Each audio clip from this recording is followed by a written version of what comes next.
संयुक्त विप्र मोर्चा ने दिया भाजपा को समर्थन। अखिल भारतीय ब्राह्मण महासभा स्वजन हित पार्टी के तत्वाधान में गठित संयुक्त विप्र मोर्चा के 128 ब्राह्मण संगठनों एवं सर्वसम्मति का निर्णय कर 2022 के विधानसभा चुनाव में भाजपा को अपना समर्थन देने की घोषणा की है। आज माधव सभागार निराला नगर भवन में संपन्न हुई 128 ब्राह्मण संगठनों के वरिष्ठ पदाधिकारियों की बैठक में राज्यसभा सांसद अशोक वाजपेयी, विधान परिषद सदस्य ए.के. शर्मा जी की मौजूदगी में सभी संगठनों की सहमति की दशा में संयुक्त विप्र मोर्चा के संयोजक तथा अखिल भारतीय ब्राह्मण महासभा के राष्ट्रीय अध्यक्ष यूपी रतन पंडित राजेंद्र नाथ त्रिपाठी जी ने भाजपा के पक्ष में समर्थन की घोषणा की। संयुक्त विप्र मोर्चा द्वारा प्रेषित 15 सूत्री मांग पत्र पर अशोक वाजपेयी और ए.के. शर्मा जी ने संयुक्त रूप से अपने उद्बोधन में कहा कि हर हाल में मैं इन मांगों को पूरा करने का कार्य होगा तथा ब्राह्मण समाज के साथ बिना भेदभाव उनके हितों का सम्मानजनक तरीके से ख्याल रखा जाएगा। बैठक को श्रीमती आरती शर्मा आदि कई लोगों ने संबोधित किया। भारतीय जनता पार्टी राज्य सरकार बनावे, इसके लिए आप सबसे मैं एक बार फिर से प्रार्थना करता हूँ। आपने हमें इस दिव्य कार्यक्रम में सहभागी बनने का अवसर दिया, इसके लिए माननीय त्रिपाठी जी और आप सबके मैं भी एक बार बोलूंगा आपके लिए जय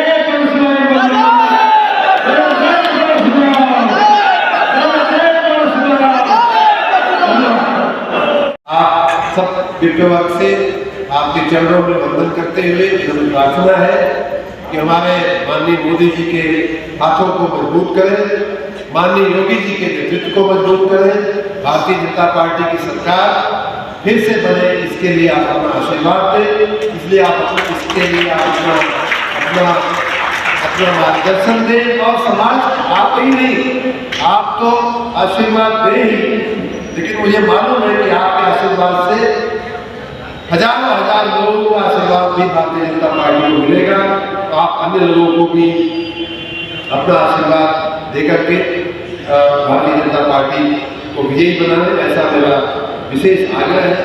एक बात और मैं कहना चाहूँगा, देश की गरिमा को बढ़ाने के लिए, माननीय मोदी जी के हाथों को मजबूत करने के लिए उत्तर प्रदेश में योगी राज को कार्य करने के लिए आज सब लोग इस चुनाव में भारतीय जनता पार्टी के समर्थन की घोषणा करें और अपना आशीर्वाद देकर भारतीय जनता पार्टी की सरकार बनाने का काम करें। मैं आपके प्रतिनिधि के रूप में निरंतर सरकार पर आपके इन जो भी आपकी भावनाएं हैं उनसे सरकार को अवगत भी कराऊंगा, उनका समाधान कराने का प्रयास करता रहूंगा। जल्दी हमारे नेता आपसे मिलेंगे भी और आपसे रूबरू होकर सीधी बात करेंगे। आज ऐसी आकस्मिक दुर्घटना हुई है जिसके कारण वो आपके बीच नहीं आए हैं, लेकिन मैं उनकी भावना और उनके संदेश को लेकर आपके बीच आया हूँ। मैं आप सबका हृदय से हार्दिक अभिनंदन करता हूँ, स्वागत करता हूँ और संयुक्त विप्र समाज से भारतीय जनता पार्टी की ओर से प्रार्थना करता हूँ कि देश हित में, राष्ट्र हित में और उत्तर प्रदेश के विकास के लिए आज आप सब निर्णय लेकर के उठे कि आने वाली विधानसभा चुनाव में भारतीय जनता पार्टी को अखंड बहुमत से भारतीय जनता पार्टी की सरकार बनाने के लिए काम करेंगे। अपना आशीर्वाद देंगे, अपना सहयोग देंगे। बहुत बहुत धन्यवाद। जय भगवान परशुराम। भारतीय जनता पार्टी इन सारी समस्याओं के प्रति हमेशा सकारात्मक ढंग से काम करने का काम करेगी और आपकी भावनाओं का पूरा सम्मान होगा। अधिसूचना न चुकी है, इसलिए कोई अधिकृत घोषणा नहीं की जा सकती, लेकिन इन बिंदुओं पर राजेंद्र नाथ त्रिपाठी जी सहित कई सारे हमारे ब्रह्म समाज के नेताओं ने शीर्ष नेतृत्व से लंबी चर्चा की है और इन बिंदुओं पर विचार विमर्श हो चुका है। मैं आप सबसे ये आग्रह करूंगा, आज काल और परिस्थिति की दृष्टि से केवल भारतीय जनता पार्टी एक ऐसी पार्टी है जिसमें इस प्रबुद्ध समाज का हित सुरक्षित है, क्योंकि ये समाज केवल अपने लिए नहीं जीता है, ये समाज वसुधैव कुटुंबकम की धारणा में विश्वास रखता है। ये समाज जो सामने बैठा है तो समाज कभी जातिवादी नहीं रहा, ये राष्ट्रवादी रहा है। ये आत्मचिंतन के साथ राष्ट्र चिंतन के लिए चिंतित रहता है। राष्ट्र कैसे गौरवशाली बने, राष्ट्र कैसे समृद्ध हो, हमारी प्रतिष्ठा सारी दुनिया में कैसे बढ़े, ये चिंता हमेशा विप्र समाज की रहती है। और इसीलिए विप्र समाज सारे समाजों में हमेशा अग्रणी रहा है,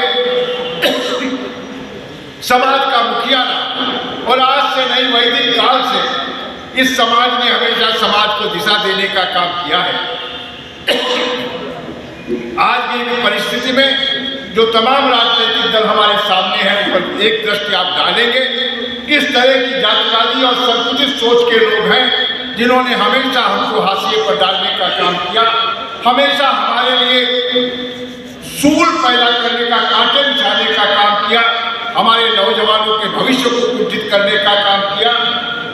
हमारे होनहार बच्चे जब कभी नौकरियों के लिए आवेदन करते थे, अच्छी परीक्षा देते थे, अच्छे अंक होते थे, लेकिन दिखा करके आपको बढ़ाने ठगने के लिए तमाम जनता है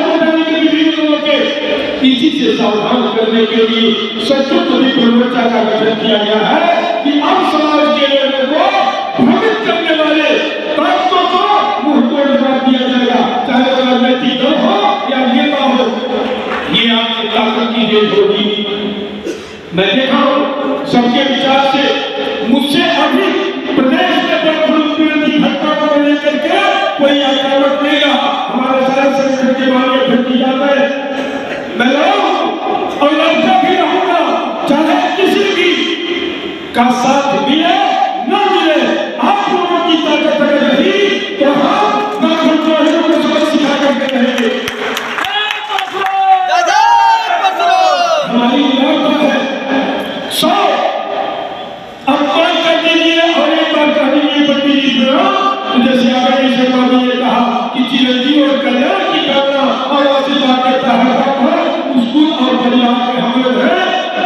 एक बार राष्ट्र को देखते हुए, धर्म को देखते हुए, सनातन को देखते हुए ब्राह्मण पुनः एक बार बलिदान देने को तैयार होगा, लेकिन अपनी शर्तों के आधार पर, ताकि आप समझें ये मांग कोई बहुत बड़ी चीज नहीं है। मांग पूरी होगी, मुझे यकीन है। आदरणीय डॉक्टर अशोक वाजपेयी के नेतृत्व में ये शीर्ष नेतृत्व के सारे लोगों के पास पहुंच चुका है। मैं भी मिल चुका हूं और सारे लोगों को आना था, लेकिन अचानक ये घटना घटित हो जाने के कारण वो लोग नहीं आ पाए हैं। आप लोग से टेलीफोन से बात हुई है, आप प्रतिनिधि के रूप में आपको आश्वासन देते हैं कि ये मांगों पर विचार सहानुभूतिपूर्वक सम्मानजनक तरीके से होगा और पूरा कराने का काम करेंगे। एक बात मान लीजिए, चुनाव हमें धोखा मिलता है तो ठीक है, हम संघर्षशील हैं। यह धोखा डॉक्टर अशोक वाजपेयी नहीं दे सकते, यह धोखा एक शर्मा जी नहीं देंगे।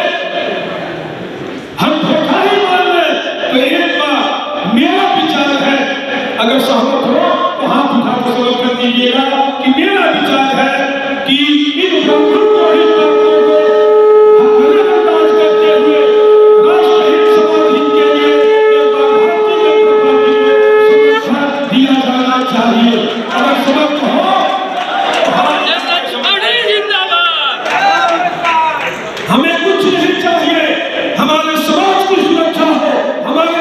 अखिलेश यादव जी कहते हैं कि सपा की हवा चल रही है। देखिए, आज आपने देखा कि उत्तर प्रदेश में 128 संगठनों ने संयुक्त रूप से अखिल भारतीय ब्राह्मण महासभा के सहयोग से आज सारे प्रदेश के जितने भी ब्राह्मण संगठन थे, एकमत होकर के उन्होंने भारतीय जनता पार्टी के प्रति अपना समर्थन और आशीर्वाद घोषित किया है। और मुझे विश्वास है आज का ये निर्णय प्रदेश में एक नए परिवर्तन और एक नई लहर पैदा करने का काम किया। अखिलेश जी ने कहा है कि उन्होंने एक नाम रख दिया है कि बुलडोजर वाले बाबा। आदित्यनाथ जी को वो कहते हैं कि बुलडोजर वाले बाबा। अन्याय और भ्रष्टाचार के खिलाफ, अवैध कब्जों के खिलाफ बुलडोजर जनता के हित में चलता रहेगा। बुलडोजर से उन्हें कष्ट नहीं होना चाहिए। बुलडोजर उनके ऊपर जिन्होंने जोर जबरदस्ती से लोगों, गरीबों की कमाई लोगों को छीन करके अपनी दौलत इकट्ठा की है, नाजायज तमाम प्रतिष्ठान बनाए, उनके ऊपर बुलडोजर चलता है। सामान्य जनता के हित में बुलडोजर चलता है। त्रिपाठी जी ने सारे संगठनों को एक साथ लेकर के एक मंच पर आपको समर्थन दिया है, क्या यह भविष्य में भी मतलब धरातल पर दिखेगा? नहीं, निश्चित रूप से दिखेगा। त्रिपाठी जी बहुत ही कर्मठ और एक लंबे समय से ब्राह्मणों को प्रदेश में संगठित करने का काम करते रहे। उनकी एक बड़ी विश्वसनीयता है और उनके साथ प्रदेश का जितने भी ब्राह्मण संगठन है वो आज सब इकट्ठा हुए और सामूहिक होकर आज भारतीय जनता पार्टी को समर्थन देने का निर्णय किया। जैसे कि अखिलेश जी ने ये प्रतिमा बनवाई है पंजाब जी की, इस पर ब्राह्मणों का बदलेगी कि नहीं बदलेगी? चलो, उनके कम से कम ये सोच आई है, जो आज तक गाली देते थे, कम से कम ये भाव तो पैदा हुआ है। तो ब्राह्मण समाज पूरा समर्थन करता है भारतीय जनता पार्टी को जी, ब्राह्मण समाज पूरे आपने देखा नहीं, 128 संगठनों का संवर्धन घोषित हुआ है भारतीय जनता पार्टी के साथ। पंडित राजेंद्र नाथ त्रिपाठी जी ने आज यहाँ पर सामूहिक समग्र एक संयुक्त विप्र मोर्चा का यहाँ पर गठन जो हुआ और उसके बाद सबने सामूहिक रूप से भारतीय जनता सर इस बार कितने के पार भारतीय जनता पार्टी? इस बार भारतीय जनता पार्टी पहले से भी ज़्यादा बहुमत के साथ राज्य में फिर से सरकार चला रही है। जैसा कि माननीय वाजपेयी जी ने कहा, ब्राह्मणों ने भारतीय जनता पार्टी के पक्ष में शंखनाद कर दिया है, अब उसे कोई रोक नहीं सकता। सर एक सेकंड, अगर संगठन ने अपना समर्थन दिया है भारतीय जनता पार्टी को, ऐसे में आप क्या कहना चाहते हैं? देखिए, देश और प्रदेश में नफरत और प्रेम की राजनीति चल रही है। हम प्रेम की राजनीति के साथ गए हैं और राष्ट्र और समाज की सुरक्षा, सनातन की सुरक्षा, धर्म की सुरक्षा को लेकर के भारतीय जनता पार्टी को हमारे नेतृत्व में 128 संगठनों ने अपनी उपस्थिति दिया है, जबकि 168 संगठन